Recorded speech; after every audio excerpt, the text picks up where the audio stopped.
தெய்வீக இல்லற வாழ்வு. கருத்து 17.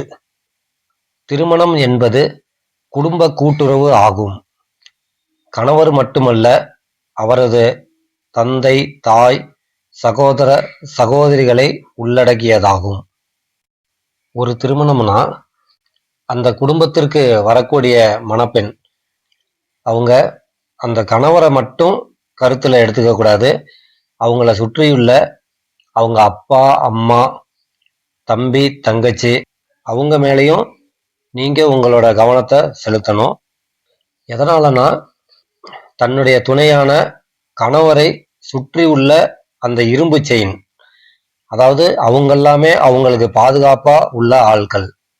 அதே மாதிரி அவங்க உங்களுக்கும் பாதுகாப்பா உள்ள இரும்பு வளையங்கள் அப்படிங்கிறதையும் நினைவுல வச்சுக்கோங்க.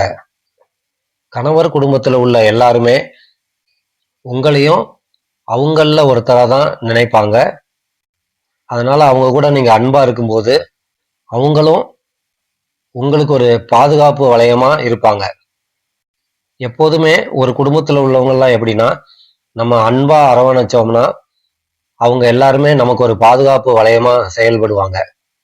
அப்படி இல்லாம நம்ம அவங்கள்ட்ட இருந்து ஒதுங்கினோம்னா அந்த பாதுகாப்பு வளையத்திலேருந்து நீங்க விலகுனதா ஆயிடுவீங்க. அதனால எப்போதுமே நமக்கு அவங்க எல்லாருமே வேணும். அதனால எப்போதுமே நீங்க எல்லாரையுமே மரியாதையோடையும் ஒரு மதிப்போடையுமே நடத்துங்க. நீங்க அப்படி அன்போட நடந்துகிட்டு வரும்போது அந்த குடும்பம் முழுவதுமே உங்களை பாதுகாக்கக்கூடிய தெய்வீக பாதுகாப்பு வளையமா மாறும்.